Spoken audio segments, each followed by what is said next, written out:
This is a Nekko Media podcast.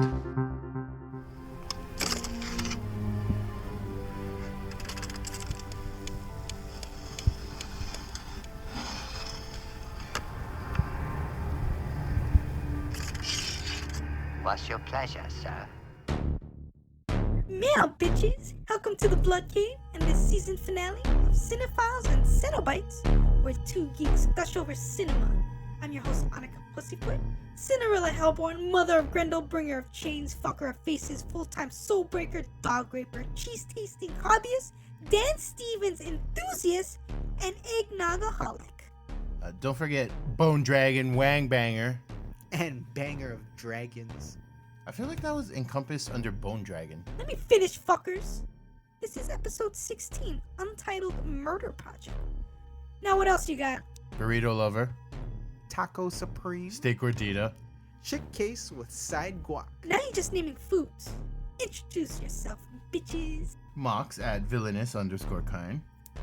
Shout out to John and Rachel at Don't Go Down That Road. The Iowa homies Chris and them at Bud's Beers Brutality. Showing off John with that all new Now in Technicolor podcast. Beat him down at Cult 45. Brandon and the Canucks at Basement Condition. What's up, homies? Yo, what's up, man? Hey, I'm Manofre. Thanks for stopping by for this season closer. So how do you feel about this first season of the podcast? For the show, it's cool. It's cool to be working on projects again with Ono. Before we started this show, we hadn't seen each other in years, so that's cool. I feel like we're still fine-tuning the scheduling and the format, etc. But we set out without any real goals or expectations, so I'd say we hit that mark, or lack thereof. Season 2, I think, will be tighter, cooler shows, more crossovers, weirder segments. Witness me! Ono? Witness! Anyway, awesome first season. Yeah, the power of social media is amazing. Met some really cool people, got introduced to lots of podcasts out there. All of them are awesome, creative, and original in their own ways. And this season was definitely a learning experience. I think we got our routine down for prepping these episodes and getting them out. Yeah. So what's next after this episode? Weekly Cenobites until August 1st, and then we'll drop episode 0 for season 2. Yep, and then back at it again with a more active schedule and some cool themed episodes and content. I hope the content is better. I think our content is great, always creative. The audio quality has vastly improved since our first episode. Yeah, that was recorded during a storm, what we were thinking.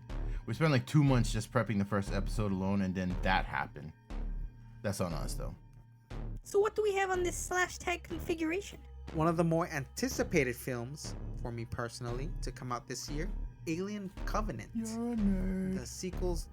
The sequel to 2012's Prometheus. Side note, Prometheus is the prequel to Ridley Scott's Alien, released back in 1979, if you didn't know. This one, I think Scott did for this film what he originally did for Alien. Just scared the shit out of everyone, not to mention the bloodiness of it all. Sounds like a blast. Let's do this one more time, fuckers. The /tag configuration. All right, welcome to this /tag configuration. We're going to be talking about the newest film in the Alien franchise, Covenant. Yeah, Alien Covenant, directed by Ridley Scott, written by, we have Michael Green, John Logan, Dante Harper, based on characters by Dan O'Bannon and Ronald Shusett, starred by Jack Peglin. The film stars Michael Fassbender as David Walter, Catherine Waterston, Billy Crudup, Danny McBride. We also have Damien Vishar, Carmen Ejogo. Which one was Carmen Ejogo? I want to say, was it the doctor lady who was the medic? The medic wife of Billy Crudup? Yeah. Or the fake, he was the XO probably. He was first in command, yes. After what? Should we give it away or no? Yes, we're gonna spoil this. Okay. After James Franco, the captain, dies in his fucking cryo sleep chamber. He's supposed to be married to Catherine Waterston, Daniels. I feel he's way hotter than her. But once you see her in action, then you see maybe what he saw. Like, damn. Yeah. So, let's get into it. Like, I've been waiting for this movie to come out for the longest time. I tried to stay away from all the hype just because they Yeah, might show yeah. like exclusive stuff, might kind of like spoil it. I like that they kept it under the fucking hood about James Franco, because I tapped this motherfucker while we was watching. I was like, hey, was that James? Was Yeah. that James Franco? But I in mean, the like- thing? Before I knew he was the captain, like, was that James Franco? in the- I wonder if that would have just spoiled it for everyone. Because we would have been expecting him to be like Just like in the movie, yeah. Yeah. Okay. But yeah, I mean, like, I think his connection to the movie though is very minor. But we just know That they had a life and he wanted to Yeah. start over with her and be So- like a new like frontier, Yeah. you know, build a cabin on the lake. Yeah, because okay, so the story begins actually with a little prologue between David and Wayland Yutani, or no, Peter Wayland. The merge hasn't happened yet with Wayland and Yutani. So it starts off with them, and we kind of get this kind of conversation with who came before, or who came first, the chicken or the egg, right? Because David gets into, so you made me to serve you, yet you're human and gonna die. I'm never gonna die. Right. So this of course happens way before Prometheus. Peter's still like he's kind of younger. So flash. David? Peter Wayland is younger. So this happens before okay, Guy Prometheus. Pierce. Yeah, well, who did I say? Richie. Okay, yeah, Guy Pearce. Sorry, Guy Pearce. Anyway, yeah. so we flash forward to the colony, the Covenant. That's the name of the ship. So now it kind of opens up with Walter kind of maintaining the ship while everyone's still in hypersleep. And they are opening up the solar recharging panels, I want to say. Yeah, to recharge the ship, and Yeah. then a solar flare occurs. Well, they say another term like I want to say celestial flare, but Okay, yeah. yeah, I mean, I don't know what the term they was, Something but happens. it boils down to a solar flare, and So their shit eats it and gets fucked up, and a bunch of colonists get boiled, and the captain, which is James Franco. yeah, he gets burned alive in his cryotube, and that's turns out to be Daniel's husband. So now, after the dust has settled, Billy Crudup takes command as captain now of the ship. So Even though he's a faith man. yeah, so this is actually was it December 4, 2104? Yeah. Supposedly 10 years after the events of Prometheus, the last Give or take, yeah, more or less. transmission from Prometheus. So there's actually 2,000 colonists, and they're on their way to Oragai 6. Oragi. Or you're probably Oragai 6. But I'm Okay. like, when the fuck we get into the LVs? But Yeah. whatever. Yeah, so they're on their way to pretty much settle there and colonize the planet. A lot of things parallel with Alien, like in original Alien, the Stowaway. the Nostromo wakes up the crew because they intercepted supposedly an SOS. Transmission beacon, yeah. Right. Whereas this one, everyone had to wake up because And of they're hearing Just the crew. They're Just the hearing crew. what the song from John Denver? oh yeah, I forgot. Take me home, country road. I only hear the local version, but yeah. And so they get that East transmission, Macaha. but by accident, really. Yeah. Because Danny By McBride is chance. right chance. Well, Walter tries to explain that these solar flares are random, you can't predict them, and then while they're fixing it, they intercept this transmission, which was probably by accident as well, and now they have to go onto this planet, which the captain Billy Crudup thinks, okay, we can actually settle here instead of what we originally planned, and Daniels is against that idea. I feel like they present it as a big thing. You know, should they carry on to Oregon 6 or whatever, or should they go check this shit out and maybe colonize because all of the stats are popping up as positive? What did you think? I think they, instead of trying to colonize over there, he really just wanted to go check it out to see if they can help whatever or find out the source of that transmission.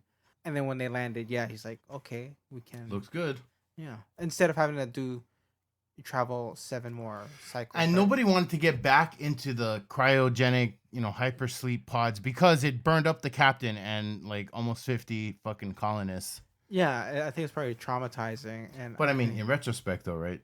They just needed a break, I think, from that. Like, just let's just stay up for a while.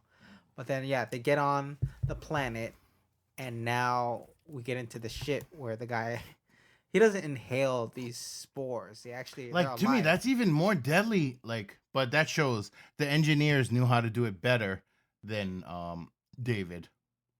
Right. Because spores that can spread to shed, just through smelling or, inhaling versus a face hugger who has to physically contact you and, You don't think shoot cum in your mouth. you don't think that thing was engineered by David? Those spores? No, they said it implicitly that came from the engineers and that he worked it into the face hugger. Doesn't it seem like the turnaround time from Alien when John Hurt or whatever gets the thing, and then it explodes at dinner, it's a lot quicker in this one? It is, yeah, it is for sure. Like minutes. It just seemed that way. I feel like the editing was kind of weird too because a lot's going on and they cut back and then all of a sudden, David has been waiting for it to awaken from Billy Crudup's chest. Yeah, like he's waiting. Like this is at the end already. Sort of, yeah. Uh, But it feels like, within- hold me closer, tiny dancer. yeah, we're not talking about hours. Yeah, Yeah, It yeah. had to be Or like days, like, Yeah. not enough time to, like, get, not rehabbed, but, like, get treated and then Yeah. have a sleep, then wake up hungry, eat, Yeah. have a laugh with your fucking mates, and then, exploding torso baby. Yeah, so that's actually the big reveal at the end.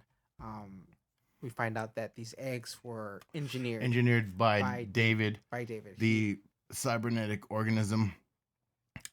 Should we call him first gen? Was he probably not first gen, but the first to like be on the ships? He was on the Prometheus, as designed by Peter the guy Weir. from Memento. Yeah. I think he was the 8th version Oh, okay. of David. So there was one previous before him. And then since then, they've supposedly made upgrades with what was his name? Walter. Walter. Yeah. But I knew, okay, there's a reveal and stuff coming, but they would not have not shown you what happened if they weren't gonna bust David as the reveal that he killed Walter and passed himself off as Walter. Right. Another spoiler, but let's get before that. So the first kill in this movie it happened a lot quicker than I anticipated. I Now thought the first actual kill, you're not talking about the or exploding, the first death scene.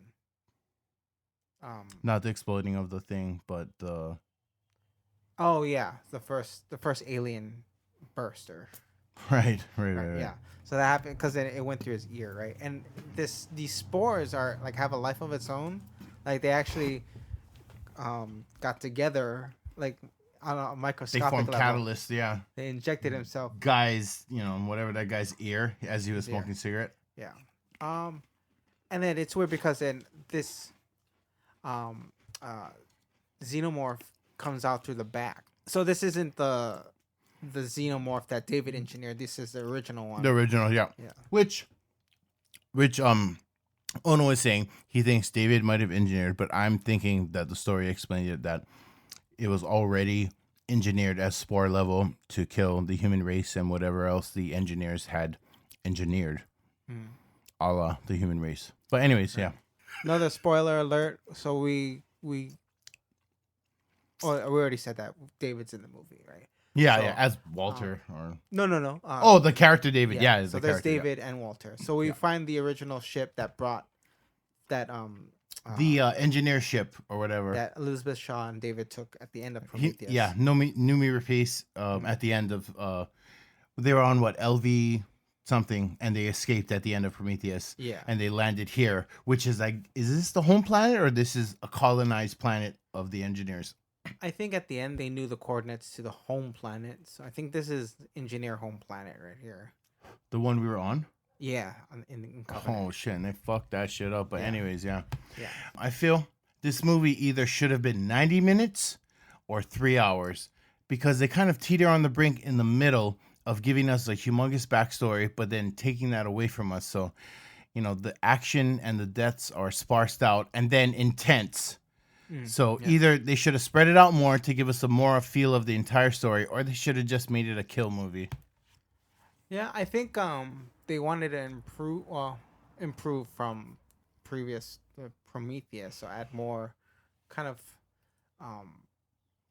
that horror element in this one. Spell There your was a deaths. little more horror element, but I Yeah. feel they kept in the element of stupid scientists, like the ones from Prometheus that are fucking around with the fucking eggs and then they melt the face mask and get fucking done.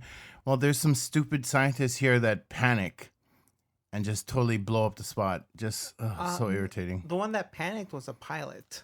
Yeah, but I feel like she probably has a degree in science to even do All her this. job was just to fly the plane. But she fucked up big time. Yeah. And also, well, okay, so that's that. But even the scientist who is a scientist, the black girl, she's like the medic. Yeah. She fucks up because, you know, she's in there trapped with the organism as it's about to burst from the back now, right? That's kind of weird, right? I don't think she knew what was going to happen. Right. Yeah. But she did not seem to have Like her initial thoughts were to get him back to the med lab and try to help him. Right. But by then it was too late, I think. They should have cryosleep these motherfuckers. But that would have been worse, though, right? Yeah, in retrospect, but- like, right? If this had just erupted on the planet they had initially planned to colonize, now all of a Yeah. sudden there's these backspiner things. Yeah, for sure. So yeah, we have the alien that we know of originate in this one. Yep. We know who the maker is. Yep. Other elements of the movie, like it's not as claustrophobic. It's as not. Alien, because It's not. It's spaced not. out. It's not. Because I see that parallel too, like in Alien, where Dallas is looking for the alien in like little- Compartments and, Yeah, you it's know. a lot more tinier, whereas this one is just okay. I mean, I feel they try to return to that at the very last in the third act, right? They're back on the actual Covenant, Yeah, and then they got to deal with the alien. But there's really not much going on. It's already full grown. They're already aware that it's on board, Yeah. and now it's to the loading dock to fight the thing. and Danny McBride steps it up. Yeah. Danny But- McBride was great in this. I Yeah. just sad he got to lose his wife, who's Yeah. a panic bitch who fucked everything up. In Aliens, we already know that Ripley is a broken person because first off, she gets the news of her daughter, and then Already growing old and dead. and Yep. then now she has no family, so we have that extra. Did they ever explain about Ripley's daughter's father? Like, did she have a thing going, or No, she just no. was like it was one, just that. one woman crew, single mom? type Well, they thing? don't mention it. I think it just goes without saying. In this movie, though, we get several characters who we see experience that loss firsthand. Yeah, with their because every significant others. like I feel it was a conscious move that all of not only the colonists are Yeah. probably pair bonded, but the crew, Yeah, the 15 crew, they're all pair bonded. And I feel the last 15th spot was Walter, the android. okay. Yeah. So well, the ratio to women to women is still uneven. Like I think there Well- are more men than women. well, here's something I noticed too. They made reference to the coming of the heroes back to Valhalla. Mhm. And then he asked David to play a selection, and that is the selection that David picked. But his father, Waylon, told him, it sounds empty without the accompaniment. So to me, that represents that the host, or excuse me, the egg without the host. It's not a symphony until we have all the components in place. And that's what he was waiting for on that planet. Oh, okay. Oh, you think that might have been reflective of how he feels of David? I think I wasn't thinking about what Yeah. Waylon felt, but I'm thinking that's what David took to heart. Oh, He was focusing on that one solo part that he was playing on the piano, but he knew that to make it a symphony, it would require the accompaniments being the human hosts. right. And when he got them with the Yeah. Covenant, that's when it was going to spiral into a full-blown symphony. Right. Well, and Walter also makes reference, right? Like one broken player destroys the whole symphony. Yeah. Walter does. Yeah. Yeah. The other David. Yeah. And we should point out that Walter has a different accent. than Yeah, David. it seems a little weird in the beginning, right? does. When we're first introduced to him. Yeah. He's the only person or thing awake, in Covenant, and he's supposed to like ready the solar panels to absorb And retract. what. and Yeah. stuff. And then that goes to shit. But anyways, yeah. But overall, I think this movie is, it was really good, and I think just that first introduction to one movie away from connecting the rest of the franchise, because then I think all the eggs. Give him the dates, yeah. Yeah. Well, All the dates, yeah. so all the eggs that Well, I we mean, not the see dates, but all the were- eggs, yeah. were created by David. Right. And I think they were all made for each of the colonists that are on this covenant. Well, on the covenant. Predating that, but I think he intended to use them, right? Because he asked how much colonists you got, over 2,000, and he's like, oh, that's. But I think he did that's his math good. wrong because it said 2,000 colonists. It gave me an exact number, 2,000 colonists. They lost like 47. 47. 50. Yeah, Okay, yeah. now Well, we have she less said over than 2,000. Yeah, but yeah. It's like no, or maybe he was like, I don't know. Maybe there's something else overlooked. But fuck it. But yeah. Oh. But yeah. So me and Owner are thinking, that was meant for them. He's got this covenant and he's going to do that. But somehow that didn't happen, or maybe it did. But anyways, it ends up back on LV-426 with the ton of ungerminated eggs. It's got to be nearby planet because the planet in Prometheus is like LV-222 or something. Well, it could go circular, like we don't know. All right. Right. But yeah, I'm hoping. that was in the LV system. Does LV stand for anything? Do we know? No, I don't know what it means. I really enjoyed this movie. I enjoyed the nice balance of horror and science fiction. Do you want to talk about you heard some of the Aliens score by James Horner kind of peeking I heard through? bits and pieces of it. Like if it wasn't the exact track, which I doubt it was, Like an ode or like it carried a familiar theme of the LV-426 track from the Alien soundtrack, and maybe the Hypersleep one, but it had a flute play. But then they throw in the Prometheus theme too from the previous movie. That's actual. They Yeah, do. Oh, okay. Yeah. So and he plays it on the recorder. Or not the flute on the recorder? I think it's a recorder. It's not a Okay, flute. The entire cast did a great job in this one. I think so too, but like I said, I don't feel it was entirely fleshed out, or they hadn't showed us the entirely fleshed out thing. Yeah, I think that the third one that will come out will be. I kind of want. They'll all not kind of, but yeah, balls definite. out. Alien Covenant. Yo, watch CC. Holy shit! I'm gonna have to check out this franchise. Yeah, you should. It's the best. Continues to have a successful run with Dark Horse Comics and its expanded universe, and of course, its crossovers with Predator. So, how is the Bone Dragon, P? He's amazing as all hell. Speaking of Lucifer himself, hey bae. What the hell? What the hell, P? Phone's off during recording. Come on, Bone Dragon, you know what time we record. You know what time it is, son. Yeah, I'm sure the guys would appreciate it. Hey fuckers, Jeremy has something he wants to say. I'll put him on speaker. Hey guys, congrats on the first season, well done. Really enjoy listening to the show. You two are funny, entertaining, and well-versed in cinema and pop culture. I told a couple friends about the show, and they too enjoyed it. Looking forward to season 2, fellas. Oh, hey, thanks, Jeremy. That's really kind and flattering of you to say. Hey, thanks, dude. He's like the nicest guy. It's kind of hard to hate on him on Schrody's behalf. I mean, Schrody's obviously moved on. Sorta. Do we really have to hate on Jeremy? I'm just fucking with you. I hate both the assholes. See you tonight in the Labyrinth, babe. Kisses. What a dick. They call them pretenders. So what are you two recommending today? I actually have season 2 of Fortitude. On episode 1, I recommended the first season. I remember that. Mox hated it. I feel like hate is a strong word. So what you got? Well, I It have. doesn't matter what you have. Kicking and streaming.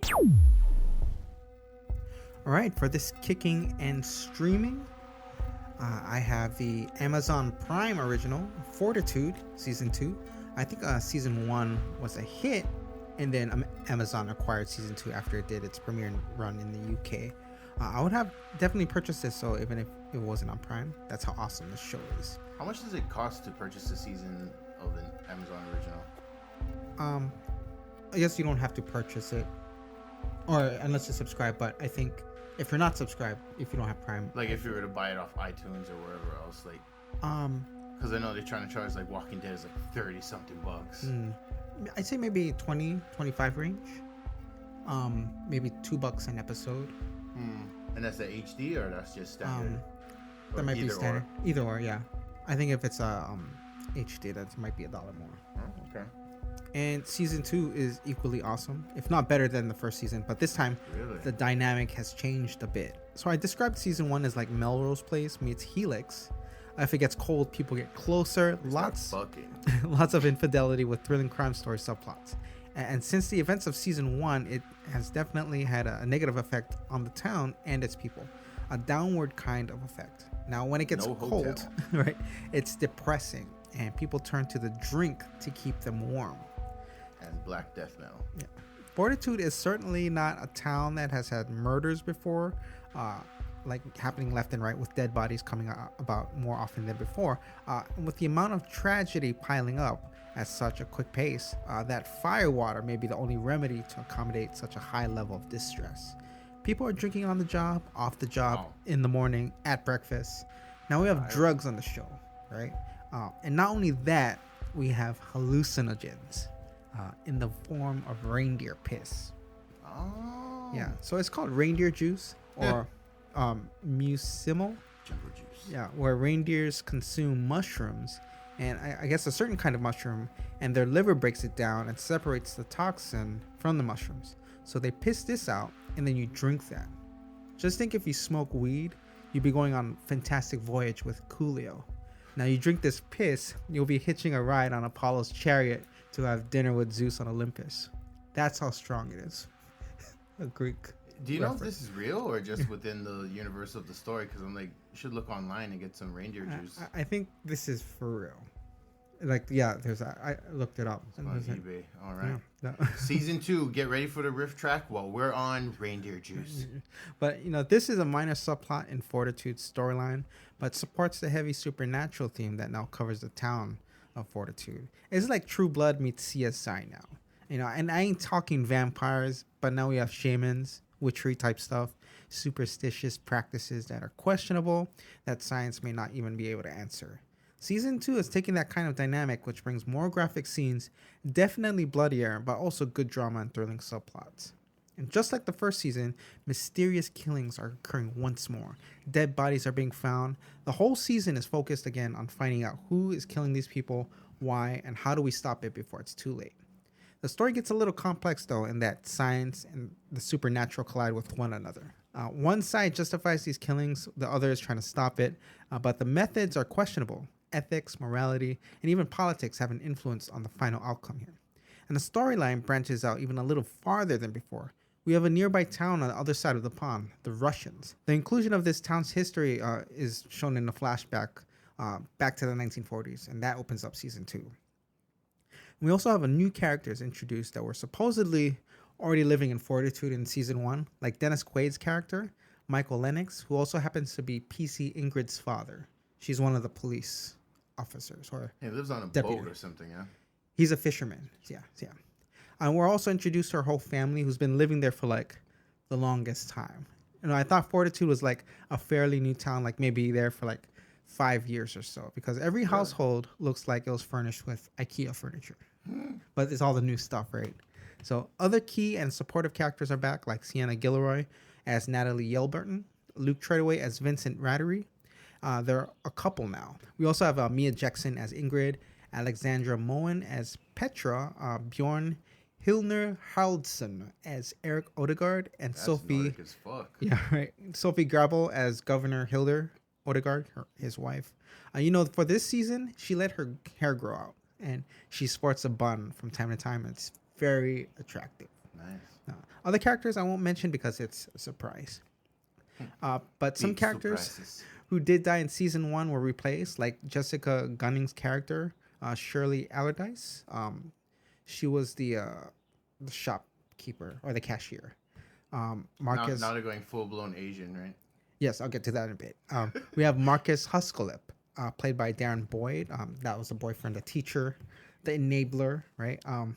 And she was actually replaced by Jessica Henwick. Oh. Iron Fist, Jessica Henwick. Yeah, she's on the show too. She's in Fortitude now? Yeah, she's a cashier, but she's also a student. So, I don't know how young her Does she character's speak supposed with to a be. British accent? No, she's Asian, Oh, God. like an Asian character. Yeah. They're really Asianing it up. Huh? Yeah. But she plays a minor role. She plays daughter to the new shopkeeper. And of course, Dr. Allardyce was replaced as well. Now, the key character in this show now is Dr. Sarindi Khatri, played by Parmandir Nagra. She's more like lab work than primary care, though. So she's doing all the experiments that you're not supposed Well, the to last doctor had to get replaced because he got murdered, right? Doctor Who. Allardyce, the cashier's mom. So season 2 is worth the watch because it just becomes weirder, like in a more mysterious kind of weird. Not like Lost weird, but supernatural, True Blood weird, right? But again, no vampires. It's a really complex storyline that includes minor subplots that end mid-season and bring forth new plot points that all lead down to a dark and open-ended conclusion. It's more entertaining than before, less sex, but more thrills. Spoiler alert, there's nudity in season 2. Spoiler alert, it's a dude. Spoiler alert, he castrates himself. Oh! Damn. What the fuck? Fortitude season 2, an Amazon Prime original, is currently streaming 10 episodes. Get on it. I might have until that last part. Oh. I think we should put what episode it is so people can just skip that and catch up in the previously. We'll give you a timestamp so you can just fast forward. Oh, man, okay. So, for my kicking and streaming, I got Stakelander 2, The Stakelander. Probably the stupidest subtitle name ever, but whatever. It's directed by Dan Burke and Robert Olson. Written again by Nick D'Amici. Starring Connor Paulo, Nick D'Amici, and Laura Abramson. Late phase, yeah. Late phase, D'Amici. Yeah. So, 6 years after the events of the first film, 6 years or so, Martin, played by Connor Paulo, and his settlement of survivors in Canada are attacked by the Brotherhood, a religious sect of nuts that worship vampires and the cleansing of the land, and a new breed of vampires led by a mysterious master lady vamp. So, his wife and young daughter are killed, but he is spared. After burying his family, like an American son, that's how you say it. Anyway, he sets out south to look for his old mentor, Mr., played by Nick D'Amici, to seek his aid in exacting revenge on the bitch vampire that killed his family. Okay, short review. In and of itself, as a standalone, this movie isn't very good. The script isn't the problem, more or less, I feel. As I suspected, it's the directors. This film offers nothing in the way of originality or even awesome spectacle, and it lacks the coming-of-age feel that the first one had in its favor. This film is also pretty short. It's like less than an hour and a half, and it fails to explore some of the themes and further character development that worked well for it. It's basically a revenge film that shoots itself in the foot by not attaching us emotionally to the reason for the protagonist's vengeance bend. We understand the murder of a wife and a daughter will cause feelings of vengeance, but by not allowing us to get to know them first as the character does, it fails to connect us viscerally. The film opens up with voiceover of Martin explaining very quickly about Mr. and the plot of the first film, and then spends a few seconds on the murder of his family. That is sad. But what's sadder is that I feel Nick D'Amici really tried to bring it home emotionally and viscerally with this one. We get the backstory of Mr., which parallels Martin's reasons for vengeance. You know, his wife and daughter was murked by these fucking vampire zombie things too. And we also get to see Mr. hit a turning point in his character. He has sort of formed a paternal relationship with a feral girl he met while in captivity of some bandits that get off on forcing prisoners to fight to death. And then near the end of the film, he all but calls Martin his son. So the softer side of the no-name drifter gets broached and is effective, but I feel more time should have been devoted to fully flesh out the characters and their relationships. But this film, taken as a whole in tandem with the first part, makes it an epic post-apocalyptic vampire western that is well worth watching. Like I said, it misses a lot of the marks that it seemed in line to hit, but overall, I'd give it a yo watch CC. But only if you've seen the first Stakelander or are willing to watch it. You should. Both are currently streaming on Netflix. Make a night of it. Yo watch CC. These two sound like Shet recommends. Hopefully in season 2, these will improve. They should. Lots of new programming in the fall. Yeah, a whole lot. Looking forward to most of them. So Mox, as a season closer, what do you have for this secular insanity? Keeping with the sci-fi alien theme, I'm going with David Twohy's 2000 masterpiece, Pitch Black. Sounds like a downer. Have you not seen Pitch Black? Yeah, P. Have you not seen Pitch Black? What a world you must live in. Secular insanity. And you two are nerds.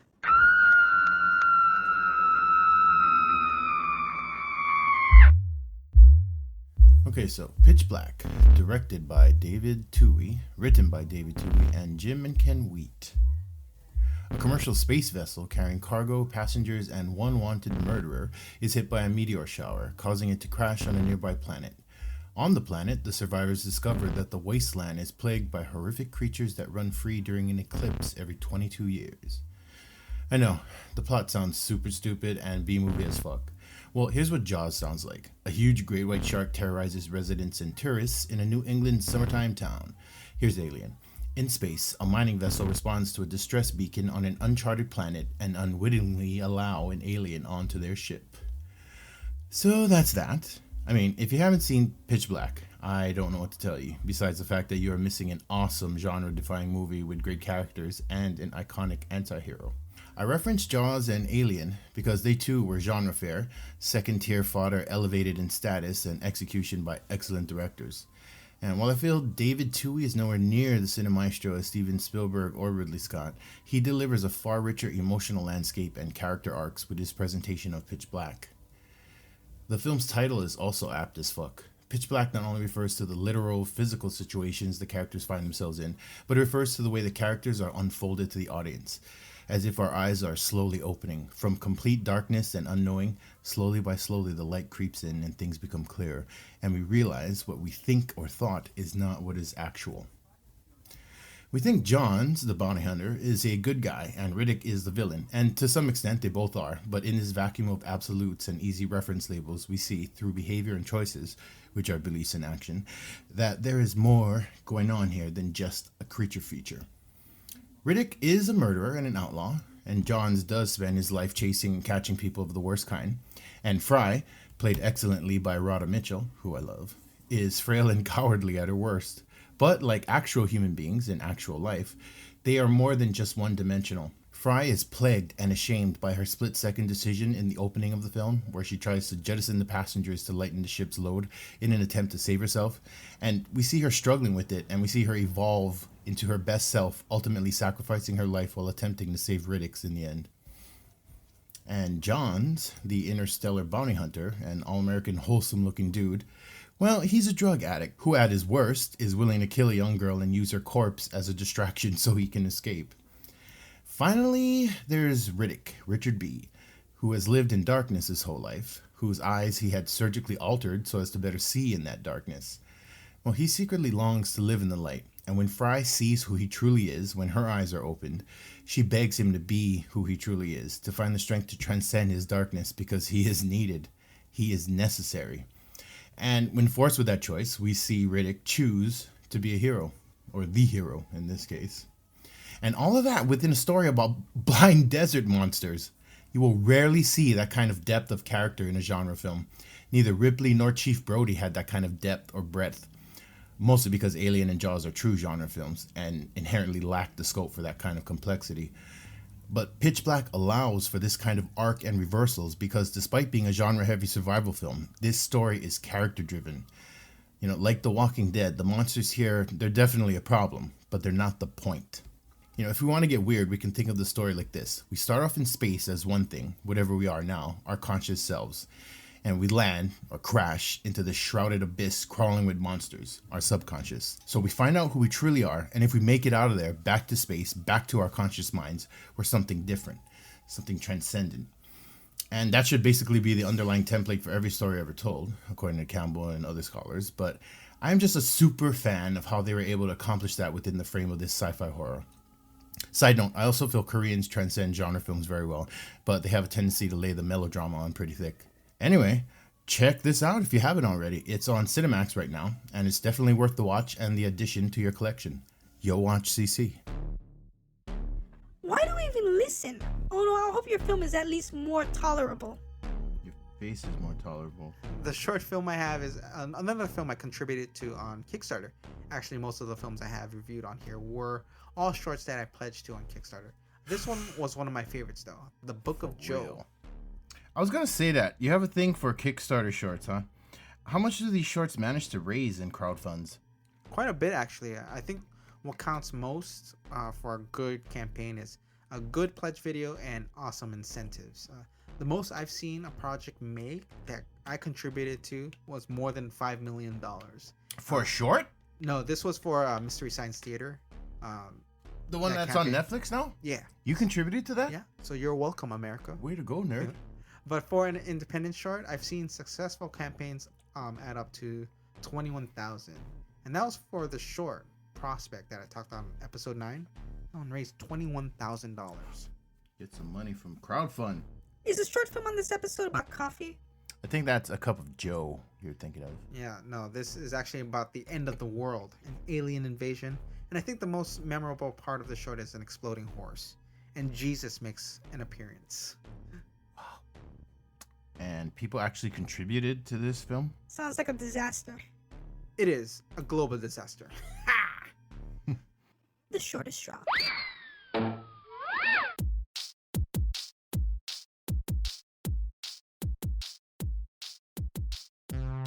Alright, for the shortest straw, I have the 2013 film The Book of Joe, written and directed by Mario Pena. The film stars Richard Dodwell, Jeronimo Son, Stephanie Ard, Mike Farah, Robert Lambert, Benjamin Scott, and Bruce Penton. So the world is coming to an end. There's civil unrest and riots happening around the world. Oh, and there's also people partying and barbecuing as well. Whatever you want to do, just do it. Right now, there's eyewitness accounts of someone claiming to be Jesus walking among the people. And among the people, he is here to lay judgment on Joe, a priest with a sinful childhood history. Turns out he pissed on a frog for fun. Yeah, he pissed on a frog. As judgment, Jesus tells Joe that he'll spend 1,000 years in purgatory, mining for salt and other resources. Just to point out, Jesus tells all of this to Joe in Spanish. Jesus then gives Joe a fish and a loaf of bread. Turns out, Joe doesn't speak a word of Spanish, and the entire exchange was for nothing. But Joe knew something was fishy, so Joe takes out a handgun and shoots Jesus in the face. Jesus did put his hands up to block the shot, but the bullet went straight through the palms of both his hands. Damn, yeah, you gotta see that one. So now we see that Jesus is not really the Son of God, but rather a machine. And the aliens messed up by programming him with the wrong dialect. But this is somewhere in South Texas, so I'm sure the demographics include both Spanish and English speaking people. But now Joe mans up, and to redeem himself of pissing on that frog, he fights back. And in the coolest of ways, the power of Christ compels you to die, is what he yells before throwing a sword into the chest of one of the aliens. It's pretty epic, but this is a royal screw up on the aliens' part, and they end up sending their entire force upon the Earth and destroying it. The end. Let me tell you that this short is nothing shy of amazing. The characters are likable, funny, and awesome. The story is simple and a really fun watch. The costumes are colorful too, well, the alien ones are, and just cool looking, mainly because of the accessories and weapon props. The background music is really dope too, very reminiscent of John Carpenter type music, something maybe from Escape from New York or Big Trouble in Little China era. And there's a couple good money shots worth checking out as well. Well, just really one, and it's of course the horse exploding. Yeah, bloody stuff, man. The Book of Joe, written and directed by Mario Pena. If you get a chance, it's playing online on Vimeo. Yo, watch CC. Jesus speaks Spanish? Thank Jesus it's a short. You'd like it if you'd watched it. You two just need to shut up. Just shut up. Schrody's ladder.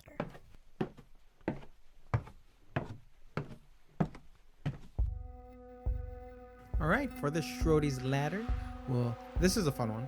We're going to be talking about our ideal post-apocalyptic scenario. Like, if we were in Waterworld, like, would we be a smoker or live on an atoll? Like, ideal, just to give you guys the thing, we don't like sit around and daydream that the world dies. Right. This is just if it were to die, right? It's like, okay, I want to be ready. Or those. And we're not doomsday preppers. Yeah, or doomsday. fucking No. weirdos like that shit. But do we also want to fight off zombies or giant reptiles? And do we favor gold or water? Will religion be a big part of our lives? I'd still want some kind of running government though. Like, mankind shouldn't fall because we can't contain apes from taking over the world. Idiots. The flu that kills us makes monkeys smarter. I feel like government and societal structure should just be fucked in a post-apocalyptic wasteland. Religion would be just as useless, but also as deadly. I'd keep the same spiritual beliefs, but for myself, but I'd be wary of those trying to organize a religion, like in fucking the Book of Eli.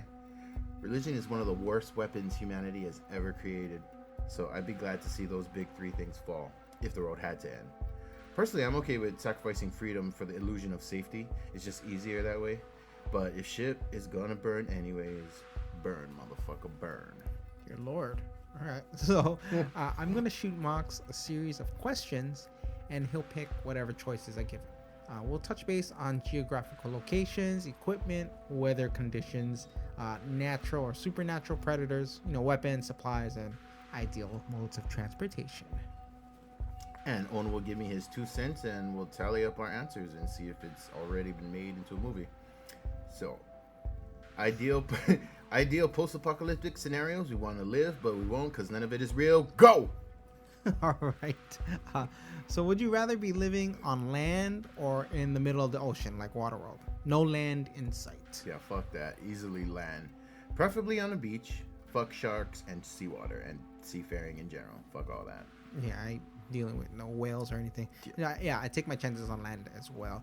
I choose fighting dinosaurs than sharks or whales any day. At least I'd have a running chance. Now, I can't swim for shit. But I mean, I can swim, but that's more exhausting than running a marathon. That'd be pathetic if you couldn't swim being from an island. Especially, well, it's harder to swim in like a lake or river, Why, less buoyancy because no salt? Yeah, no salt. Yeah, I mean, you're working more. Like it's. But there's also no tide. Yeah, like it's just a pond. Like you just swim in water. I mean, you never have to go against the grain. But yeah, I don't know. Yeah, fuck water. Right. So what kind of geographical conditions would you prefer? Like desert land? Nuclear winter? Like I said, a beach, preferably. Weather like now, but if that had to be an extreme, I guess I'd pick cold and snow as opposed to hot as fuck on a beach. I think it's easier to keep warm than to get and stay cool. I fucking hate seafood, but fuck trying to live on a mountain, jungle, or desert. Right. Wow, cold or snow? Really? I would. Wow. I mean, if anything, I'd prefer the desert land. I think it's just more survivable. Like, I think if you're more prone to like sickness in the winter and probably worse stuff at night, like just people just catching colds and shit. Yeah, but true. Like in the extreme cold, but like you want to go through like sandstorms and shit, dude, and you want to like get fucking heat stroke and. I think I can tolerate heat more than I can the cold. I just feel that way. Like that's true. Cold is horrible. But we also need the sun. So living in a world in complete like darkness is out of the question. I can't live in no jungle either. The humidity would just kill me, and I think all the mosquitoes and shit. All of that yucky shit in the jungle. Fuck that. Fuck snakes. Fuck fucking. Also, fuck scorpions in the desert because desert got snakes and shit too. You know what? Fuck every place except right on the beach. All right. Moving on. So what's your mode of transportation? Military jet, easily. God, like you wouldn't fly a plane? Like for real? Yeah, not a plane, a jet, but yes. Oh, interesting. Okay. Well, I guess I'd be happy to, like, I'm going to go with Mercedes SUV. You don't cruise through the wasteland, son. You gotta approach it from a tactical standpoint. Yeah, I don't care what model Mercedes, as long as it's Mercedes and an SUV. I think they have the best air conditioning. Yeah, good luck getting 5 miles and then walking the rest of your life. Well, fuck. That would solve the heat problem, though. So who's riding shotgun? That's true. Well, it's cold where I am, so I don't need no AC. All right, your companion, animal or human? Off the bat, I'd want a dog, but in this post-apocalyptic nightmare, I can't afford to love. And how can you not love a dog? Plus, they die pretty easy, like fucking dog in I Am Legend. Oh. Anytime they put a dog with just one guy, I know the fucking dog is gonna be a plot point. So fuck that. I would roll with a human companion, male. Again, because love is a liability in that world. Also, if you were shacked up with a woman, end of the world. Not only might you love, you'd guarantee fuck and make babies. Now you have more liabilities to feed, teach, and protect. It's too much, son. You and your homie can just hop in your jet and go pillage other suckers for their women and necessities. Dear Lord. Okay. Give me your shit before I fire this rocket. Sure. All right. I ain't the Beastmaster, so I'm going to go with human. Plus parrots are useless. Yeah, and I can't talk animal, so I'm going to go female companion. Human, of course. All right. So that's that one. So up next is supplies. All right. So wait. I should have asked earlier, but like human, like companion, could we pick like an alien, like a Gamora? No. Okay. Well, just I wanted to make sure that wasn't on the table because if it were, No I'd have to- extraterrestrials. Okay, no. okay. All right. So here are the first 3 items on your supply list and what it entails. Okay. So the first item on your list, you can have something, and you'll have like an unlimited amount of it. Just one thing. You'll never run out of this, and it could be anything. Unlimited cigarettes, all the Snicker candy bars you want, alcohol, whatever. Like, what would it be? Okay. Jet fuel, so we can be mobile. Jet fuel. All right, yeah, because it's going to eventually run out of gas, right? Right, but now that it's, for whatever reason, just an inexhausted supply, Jet fuel. yo, I'll always be able to. I'm gonna have to go with water.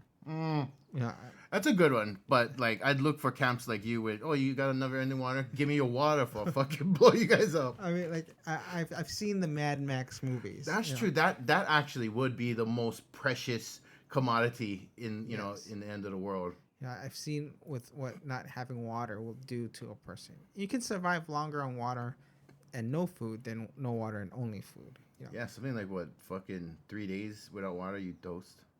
If you're in the heat, I think. Yeah. Oh. But like if you're like, oh, I just didn't drink water. You know. What about if you're sitting in your SUV with the AC on? The- How long can you survive with no water? Drink the coolant. Just, dear Lord. Okay, so second item on the list is you can have 100 of something. So this is limited. 100 units. Yeah. You can only carry 100. Right. So after you exhaust your 100 of it, you'll have to scrounge the earth if you want more of it. So it could be, 100 cigarettes, 100 Snicker bars, 100 cans of Pepsi, whatever. He keeps bringing up cigarettes because I'm a smoker. No, I keep thinking like, remember in Alive? Where they The eat the movie? dudes, yeah, Well, yeah. in the Andes. But when they first crashed, right, and they're like doing inventory of what they all have, Uh-huh. and the guy's like, "Oh, we got lots of cigarettes. Thank God, lots of cigarettes." And then you see like someone bought like cartons of cigarettes, and that's what they had the most of. Dope. Like they had it up until they were rescued. So If they had- only they brought meat instead of cigarettes, the story wouldn't have taken a weird ass Donner Party turn. so Okay, so 100. Okay, 100 of anything. I would choose 100 nuclear missiles. Not the kind that needs to be launched from a silo, but the kind I can carry on my jet. Also, my call sign would be DJ Sky Murder. very practical, Right? You're just gonna seek and destroy. That's what you're gonna do, right? With your jet. Like, if I got it, you know what? Now I should have had a battleship, but you know what? You can't run that with 2 people. So, yeah, okay. I'm sticking with the jet. I'd have to go with 100 tablets of antibiotics. Good, I'll rob you for that, too. Thankfully, I won't be in the cold, but I could still catch a flu or maybe get some kind of skin infection from a wound or something. And sure, I only got 100, but I better make sure I take care of my damn I self. feel like you're not worrying enough about the apocalypse. Like, infection is the skin infection. That's like the thing. Like if I cut myself, it's like, that's how true. am I gonna You can't clean go to it? the doctors anymore. Yeah, Right, like- I get it. My last tetanus shot was 20 years ago. Help me, Lord. How often are you supposed to get the tetanus anyways? It lasts for 10 years. So if you got So you're already a decade overdue. no. One rusty nail and you're fucked. No, right. If it in post-apocalyptic world, yes. Now, last on this list, you Oh. can pick one item, and Okay. you have 2 years worth of it. So let's say you smoked a pack of cigarettes a There we day, are with the cigarettes again. and you pick Alive. cigarettes. You will have 730 packs of cigarettes with you, and then you have to scrounge, the earth if you want more cigarettes. Okay. So like one carton is like 10 packs. Right. 20 cigarettes each. right. Wow, that's a lot of boxes. That's a lot of cartons. But I got limited space on my jet too, so. But you can't do no rollover. So if you only cell smoke, phone provider. you can only smoke. If you smoke only 10 cigarettes of your pack, Right. that extra 10 will just disappear, and you start with a fresh pack the next day. Okay. Weird ass rules. Okay, that is shitty. That's like survival horror game shitty. I guess I'd have to roll with a 2-year supply of MREs. That's not bad, yeah. Meals ready to eat. They taste like shit, but they're meant for that kind of shit condition. So. Yeah, but actually, some of them are pretty good, like tasty. Oh. Yeah. I only tried the basic ones, like beef, chicken, stew, which I guess it's technically a stew, but what got stewed? looks like somebody's ass juice. But yeah, MREs. Damn. All right, I'll probably go with 2 years worth of gas in my car. Mm. That is a full tank of gas for 2 full years. I can keep the AC on high, listen to the radio, sleep with the car on, windows down, of course, drive as fast as I like and slow as I like without any worry how much mileage I get to the gallon. I mean, if I don't find anything after 2 years, I don't mind walking. Just park the car in a secret spot and come back for it when I do find some gas. Okay, so we are thinking practically, right? You'd park in a secret spot. I'm thinking, where are you going to hide this 2-year surplus of gas? And also, it'd be very flammable and combustible in your heat. Okay, next on the supply list, you have a utility belt. That's right. Kind of like Batman, but this belt is special because you can put 5 things on it, and you pretty much have these 5 things forever. As long as you have the utility belt with you, you'll never run out of whatever is on there. But I mean, if you choose a hammer, I mean, how likely is it that you'll need a second one? Well, one could be for utility, the other can be for smacking around aliens. Okay. But anyway, the rules for what can go on this belt is that an item cannot be food or water or supplement or medicine. I mean, it's a utility belt. We're talking like tools of some sort. Right. Okay. I guess whatever 5 tools I need to keep a fighter jet running. That's what I'd have on my Batman belt.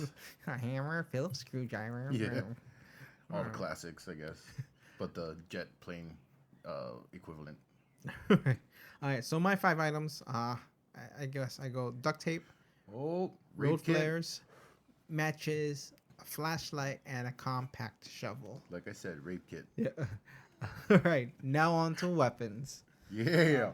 You have 1 primary weapon and 1 secondary. Bullets are unlimited. I like that rule because, like, no sense, wandering around. You got this shotgun, but, like, no ammo.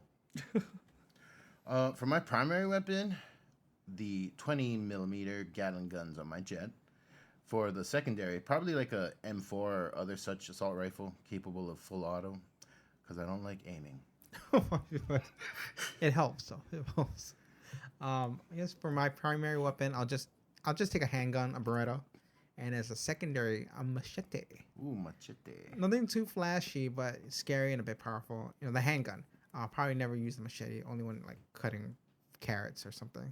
So it's basically another tool, not a weapon. Why don't you keep your machete on your utility Just belt? in case. That's why it's a secondary one. Secondary. True. All right. Now we have a skill set to choose from. Life-saving skill set. What do you want? An example might be performing CPR if you don't know that already, or I spinal feel that's surgery. a shitty use of a skill set, CPR. Like everybody can learn that in 4 hours. Right. Yeah, you get certified there. Red Cross. Well, knowledge in trauma surgery would be great, so I choose that. But I feel like flying a fucking F-18 is also a highly technical skill, and that should be my choice, seeing as my jet is my lifeline. But if I get the flying skills as a gimme, because I picked the jet first off, then bam, I also choose to be a skilled trauma surgeon. If you add concert pianist to this resume, I'm basically the dude from 50 Shades of Grey, but less handsome and rapey, slightly. All right. I'm thinking maybe I'll be a chiropractor or something. What's good about being a surgeon if you don't got the tools. But as a chiropractor, you can. I mean, we can do physical therapy. Adjustments. Yeah. Or if you get into an accident, stretch you out, crack your back, help you deal with your physical pain without medicine. Or maybe an orthopedic surgeon might be good, but as long as you don't require actual Heal surgery. through prayer. We can do that. That knowledge might be gold, though. Now, what kind of combat skill do you want? Wait, getting back to seriously a chiropractor. Why not a homeopath or barista? Your female companion is having complications during the birth of your child. If you were a real doctor, you'd know she's preeclamptic, but instead you just adjust her spine, give her some aconite, and make her gourmet coffee, and she fucking dies. Now you're alone and depressed in the desert, like a weirdo, like every chiropractor ever. Come on, Ono. Damn it. Well, oh yeah. Okay. Sorry, I couldn't get over that. So, does it have to be a physical skill? Because my first choice would be some Hannibal Lecter type observation, deduction, manipulation shit. Just walk around, Jedi mind fucking motherfuckers. mind trick them. They roll up on their weapon of choice, be like, "Oh, I see you like using a bat with barbed wire. It's probably because your mother constricted your sexuality and shamed you into punishing yourself for your phallic nature. And you know what? She was right. You're a piece of shit. Go kill yourself." But if it has to be like only physical combat, then I go with ninjutsu. I don't really know how good ninjutsu is, but it looked dope on the resume. Jet fighter, pilot / trauma surgeon / ninja. Boss that, son. What about you? All right. Well, I'm gonna go with Jeet Kune Do. Oh, I'll be able to fight like anyone. water. Yeah, Like that water. messes with me. Anyone, you know. All right. Well, I mean, yeah, one finger punch. I can do push-ups with 2 fingers. Anyway. Yep. All right. Let's go over your choices. Was this made into a movie already? I don't think I've seen my scenario as a movie, but Yeah. Pilot, trauma, ninja. if it were ever made, it's fucking super stupid, so it would probably be directed by Yul Bol. Oh, shit. That can go in the $5 bin. That's overpaying. I think mine worked as a storyline in Lost. Yes, but no chiropractors, spinal surgeons. Did they find working cars in Lost? No, yeah. They did, like those vans. Oh, seriously? Yeah, there was a I gave up Those- on it, I guess, before. Volkswagen vans. Like the VW Yeah, the rape VW, vans? yeah. Okay. Or not rape vans, but the hippie vans? Yeah, the hippie vans. Well, and they were on an island, but not in the desert. But yeah, that would be my ideal. Lost. Stuff, Without yeah. all Yeah, pretty much Weird. lost. the... Okay. All right, that was it for this Shorty's letter. Yep. See you in another world.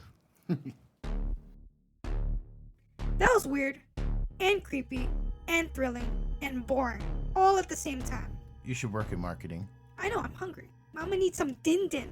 Let's wrap this shit up and check out what's on this Seno 6. Can we talk about our website launch? You can't talk about shit. No soup for you, fat boy. Your name should be Witchyfoot. Your name should be Leslie the lesbian llama fucker. Fine, talk about your stupid website. Well, we're finally going to launch it proper, version 1. We'll be updating it as we go, but I think we're finally at a place where we're ready to showcase it for now. Yeah, we have posted individual segments of our full episodes, as well as movie reviews and such. You can also check out links to some of our friends in the podcasting world, and it's a place where you can check out some of our other projects in the works. What's the website again? Nekkomedia.com. Okay, now that's out of your system. Can we finally wrap this up? What's on this Seno 6? Well, it is close to summertime. So we talk about our favorite summer-themed movies. More like boring themed movies. Seno 6. The box. We came. Now you must come with us. Taste our pleasures. All right, welcome to a new Seno 6 top summertime top summertime films. We're gonna talk about favorite movies that are set during the summertime, in time for actual summertime. Summer's around. So Because it's summer. summertime in the LBC. My kind of year. Oh, yeah. So- Summertime in the LBC. So before we get into these hot picks, if you hear this, our picks are different. And if you hear this, it means our picks are the same. Top 6 summertime flicks, go! All right, at my number 6, I have The Great Outdoors. Yeah? See, I don't know if that was just a family vacation or summertime, but they go into like the woods, like Yeah. a lake house kind of deal. You know, the one with John Candy, Dan Aykroyd, Annette Bening. And the bear is smashing him under the door. Yeah, so this was about the bear, and the funniest part was the scene It's with like the bat. Revenant, but comedy. right, and the scene where he has to save the kids that are trapped in, I don't know if it was the bear's home. I like barely remember this movie. Really? Yeah. So the movie was set in 1988.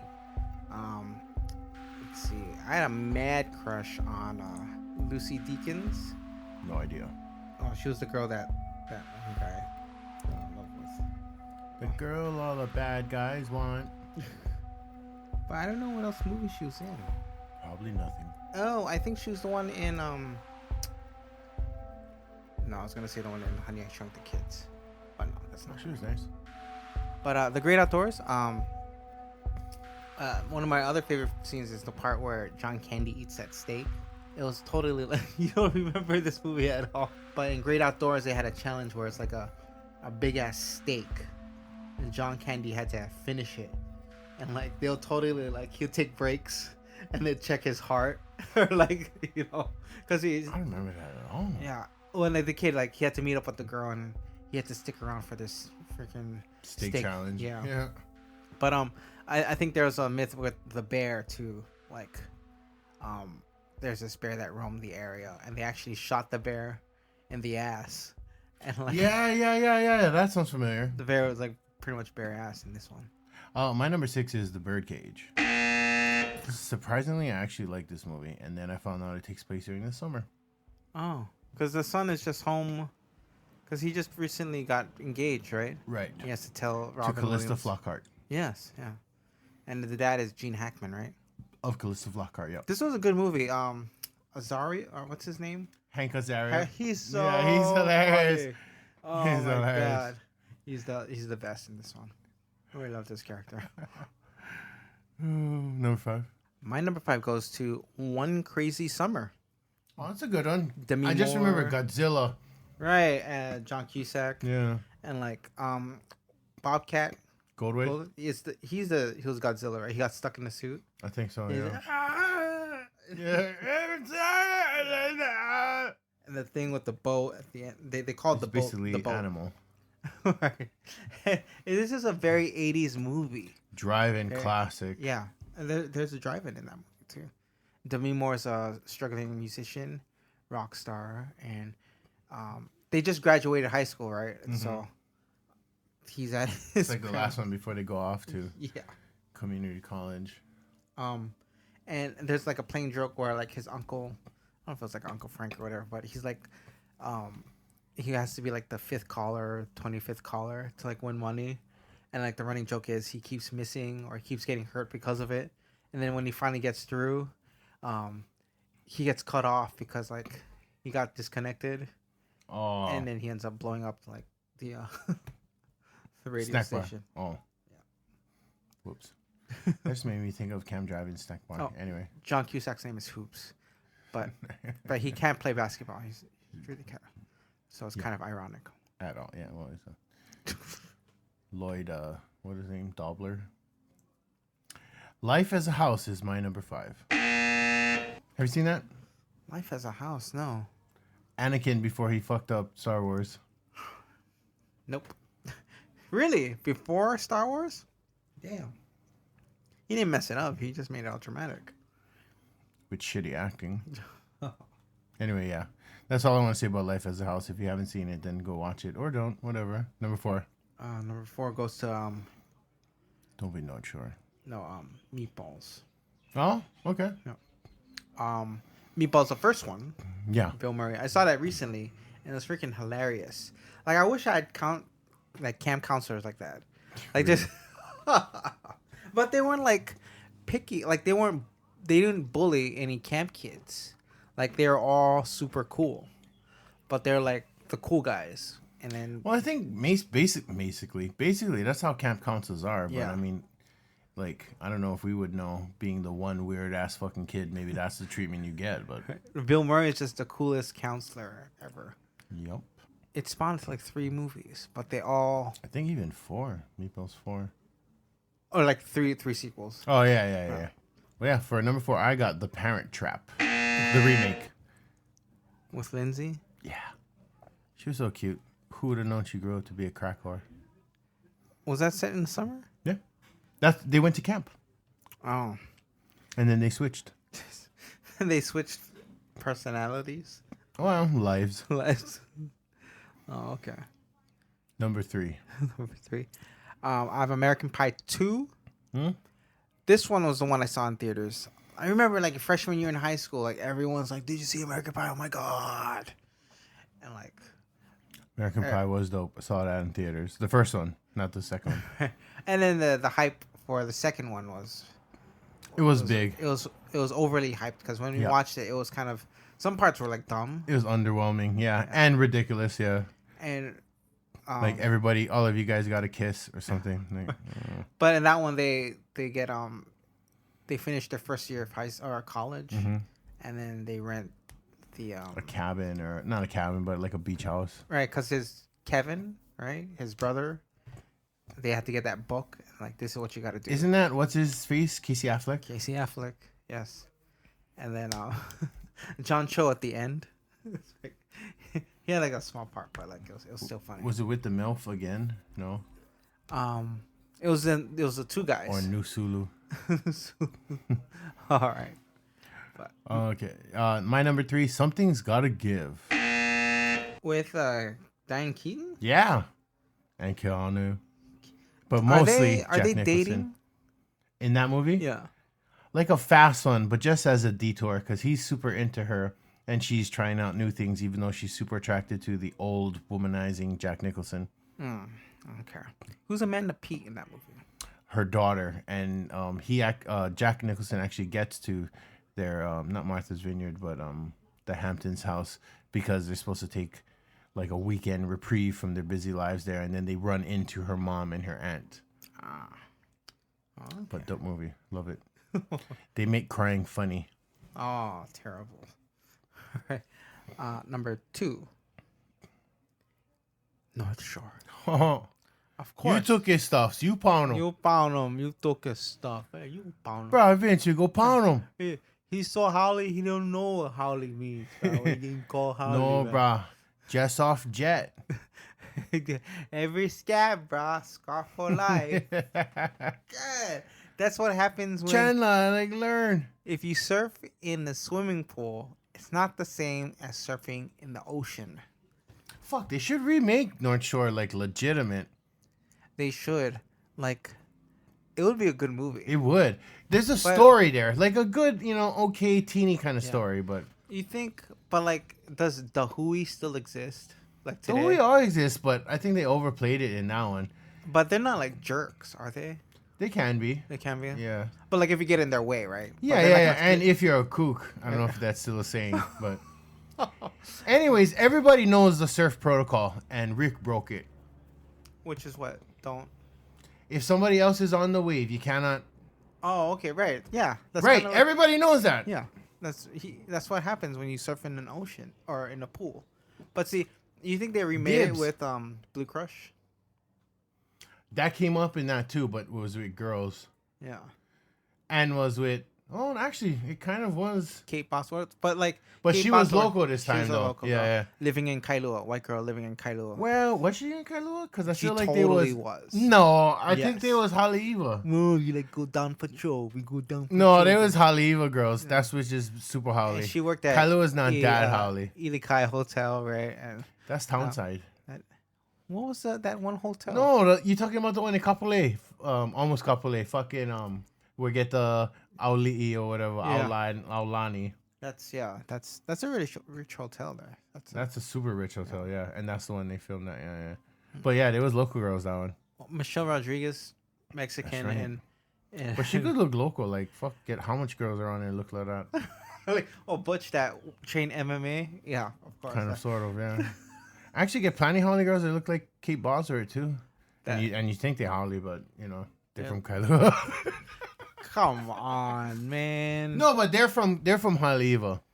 They're from Haleiwa. In fact, they was at the opening spot where they're at the gas station. I think they was in Ka'ava. Okay, but we're talking about Ka'ava? North Shore. North Shore is pretty much the same. North Shore is Haleiwa. Oh, okay. Like pipelines, that's all past Haleiwa around by Sunset. If you get a chance, watch this. North Shore. The girl in there was also on Deep Star Sticks. That's right, Nia Yeah. Peebles. Yeah, Or is it Nia Peebles or Nia Van Peebles? I think it's Nia Peebles. Nia Peebles. She gets murked. Spoiler. And like on shitty death, like she just like disappears into the water. Yeah, like there's nothing bloody about it. Right, Yeah. right. Because she was with the dude, right, who got bit in the suit from the Yeah. poster. Well, they hooked up Oh, okay. later. Like he was trying to hit on her the whole time, and she finally okay, sure. Let's go. And then dead, and now she just disappears in the water. Like, Yeah. okay, whatever. Pulled it under the water. Yeah. That was around the time of North Shore, right? North Shore was what, 87, 88, and Deep Star was 89. Yeah. So it was afterwards. Anyway, number 2, The Descendants. Hey, about our number 2 is this Hawaii films. Well, George Clooney is Hawaiian. I believe that. That's whitewashing, right? That is whitewashing. Just look around, bro. How much guys you run into? Remember, I keep on telling you my photograph story at camp. I walk up there. Everybody white and Asian. So Emma Stone cannot pass for... She can, bro. She can totally pass for like Chinese. Why is everyone so mad at Aloha for? Like, oh my god. Well, it was a shitty movie. That's why I'm mad at it, but not because they're trying to pass off Emma Stone. Emma Stone can be anything she wants. True. Yeah. I mean, yeah, like if you had like a usual suspects lineup of like white, like just different people, tell me which one is Hawaiian, and be like, all of them is, we are all Hawaiian. Half something. The halfies. Like halfsies. Halfsies. Afakasi. Hapa. Well, in Hapa. Samoa we call them Afakasi. Oh. Or Hapa. Hapa. Yeah, if you've heard Hapa before. Hapa. Halfsies. Or as Ono, who's a full breed, he calls them half breeds. No, I don't say half breeds. I say half-Z's. But I also heard you refer to them as half breeds, Half-breed? like in a negative way, like half breeds cannot even be full blood. Fuck. Ono the Aryan. They can't speak master race on my behalf. How dare you? No. Okay. So we're going to honorable mentions. Yeah. I have Jaws. That's right. That's a good one. Why only honorable? Just because it happens in summer, but it doesn't fit in with the theme of like party time. Yeah, this one's like a totally like a the downer. worst. It's the worst summer ever. So like I wanted to I just all I wanted to do was swim in the ocean, but no, I can't even do that. So yeah, this was like a downer, but it's an amazing movie. Fuck, super. Sleepaway Camp. Another downer. Angela. And a very twist ending. And number 3, I have Meatballs 4. So Corey Feldman. And they kind of sexed it up in this one. Like they totally it got sexy after the first one. It got racy. Like trying to hit Porky's kind of deal. Yeah, it did. My honorable mentions. Euro Trip. Excusi. Miscusi. Dolphin Tale. You sat through that? I loved it. 1 and 2. Oh. Really? Is that faggy? Is that because I feel that was like I saw it with my family. I was like, Is this the one where the dolphin falls in love with the dog? no, that's like Alex and Emma or With Max and something. I don't know. The guy from Police Academy, right? Yeah, Steve Gutenberg. Yeah. No. Is this the one? The dolphin gets a new prosthetic fin. You know the story. Why are you acting? That's the one. That's the one. Morgan Freeman. I didn't know they had a. No, I don't know if it's Morgan Freeman. I didn't know there was a sequel. One man. Yeah. No. They're gonna save the dolphin. Okay. It sounds trite, but it's touching. Yeah, to go through all that time to save a dolphin, and you can't keep the dolphin. Well, they're trying to release it into the wild, but it needs a working propeller, or not propeller, but just imagine what like they call that the fin, yeah, dorsal fin. No, it's the fucking it's the tail thing. His hand, look, his fin, his ass fin, not his ass fin, his but tail, his tail fin. Is that just say tail? Yeah, his tail. Yeah, like, really? Oh, just think like if that thing fell off. And he's in the middle. Which probably would happen, right? In like, oh my god, the wide world of ocean. And they don't. But know anyways, yeah. Okay, dolphin tail. Dolphin tail, yeah. Okay, number 3. Yep, hater. And Charlie St. Cloud. Is this a Hallmark movie? No, it's like a real movie, but it's like kind of touching. A real movie? Like a real movie in theaters, yeah. I saw it on Netflix, yeah. Who's in Charlie St. Cloud? It's like, it's kind of Zac Efron before he got cool. Oh, okay. Well, yeah, I guess so. He's Charlie, I'm guessing. I think he's Charlie. Oh, okay. I haven't seen it in a while. All right. Number 1. Heavyweights. Oh God. Yeah, that's like the best camp movie ever. I actually seen that the billion of times, but I would pay that fucking sneaky guy with the deviated septum to go fucking drop me some cheeseburgers and shit. And it's this was written by Judd Apatow. Oh, that's where he got his start. Well, like this was one of his first main movies, like, and it totally speaks Judd Apatow. And you got Ben Stiller in there playing a couple characters. And his parents are in there too. Ben Stiller was Jerry dope. Stiller, yeah. and like Uncle Tony. and like he's so like not racist, but like he pointed at like the British kid. We got the next president, or like, and then they pointed at Keenan Thompson. Was Keenan, he in that too? Yeah, you Oh, got like shit. you got part of the Mighty Ducks crew in there. Oh, you got the main guy. He was the main guy is from first Mighty Ducks. But yeah, if you ever felt like a fat kid going to fat camp, but camp is the best thing that ever happened. This Yeah, is I went the to camp. I movie- never did go to fat camp. If there were a fat camp here, I would have been there. You used to camp, summer camp. Yeah, I went to summer camp. Really? Yeah. How long were those programs? Well, I went to one that was about like 3 weeks. Really? Yeah. At Camp Erdman? I went to Camp Urban, but as a teen. No, this one was some other camp, not Urban. Urban was dope. Oh, so this wasn't No, this was some other camp. for 3 weeks? Yeah. Wow. I don't know the name. I think, like, I don't know the actual site we were at, but the name was Hawaiian. Like, they called it one Hawaiian name, but that wasn't the name of the site. Oh, So that's your number one. Okay, my number one is Stand By Me. downer. How's that a downer? It's kind of like a darker but coming is of darker, age yeah. movie. Yeah. Yeah. So you got, it makes me think of Boys in the Hood. Right. When Richard Dreyfuss is talking about River Phoenix character, like as an older person, Chris. and then he talks about his death, Mhm. like he went into detail, and Yeah. it was just really graphic. Wasn't he like stabbed in the throat? Yeah. And like, oh, Well, I mean, it's written by Stephen King, so yeah, you can imagine, right? This is him holding back, but a lot of Stephen King's stories are coming of age with a little twist of horror. Like Stand By Me is it without it. and Kiefer Sutherland always that older. Sometimes they come back kind of villain antagonist. Like That's exactly like who he a- reminds me of in that movie. a greaser Yeah. with like just doesn't give a shit. Well, that was our Channel 6. On summertime films, have a Not good all summer. of them happy, apparently, No. but awesome. They were awesome. Yeah. Yes, check these movies out for summertime, Go Hawaii. and we'll see you in season 2. Peace. I knew it. It's a bore fest. I'll be working all summer anyway. It's just another Tuesday for me. I used up all my vacation time. Working all summer just trying to make $1. Well, you know what, Pete? Boo-hoo for you.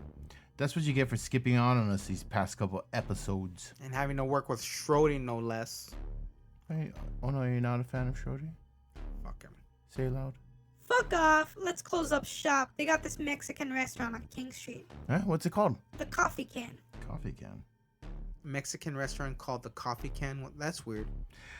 I feel it's kind of racist to call a restaurant Mexican.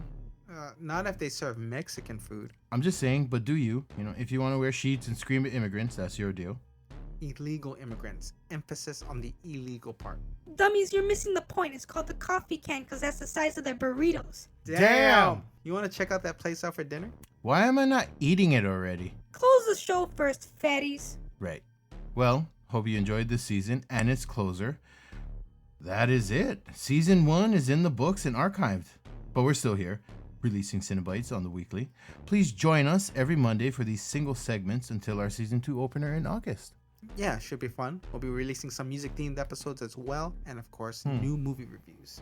Until then, please do us a favor and rate and review our podcast on iTunes. Tell a friend about the show. Subscribe to us on iTunes if you haven't already. Search Cinephiles and Cinebites, or just click the link in our profile. Hit us up on Twitter at cynical_mass. That's CINECAL_MASS. Same goes for Instagram and Facebook. Please check out our YouTube channel under Nekko Media and our Tumblr at cinephiles-cenobites.tumblr.com. And please check out our newly launched website, nekkomedia.com. That's NEKKO media.com. Timbre. If you have any comments, questions, movie recommendations, or submissions, any general correspondence, please get in touch. Our email is cinephilesandcenobites@gmail.com. We love getting messages. Thanks for tuning in. Shout out to the Movie Pod Squad, who apparently is exclusive now. And as always, stay raiding Oakland for as long as you can. Do not go quietly into that night. Once again, I'm Onofre. Thank you for sticking with us this year and for all the tweets, retweets, likes, and kind comments online. It really means a lot. I'm on the tweets at This Is Ono. That's This Is OHNO. Please check out my gaming channel, Give Me Seconds, on YouTube, on Twitter at Give Me Seconds. My music podcast, TakingALeadMedia.com, on Twitter at TTLM Podcast. See you next season, and be sure to go watch movies. This has been Cinephiles and Cenobites, a Nekko Media podcast, broadcasting from the Blood Cave and part of the Podern Family Network and Movie Pod Squad. Should I put that? Yeah. I'm Monica Pussyfoot. For myself, Mox, and Ono, be sure to keep the lights on and check under that bed, because there's only one universal truth. No lives matter. That means you. We have candy. This is a Nekko Media podcast.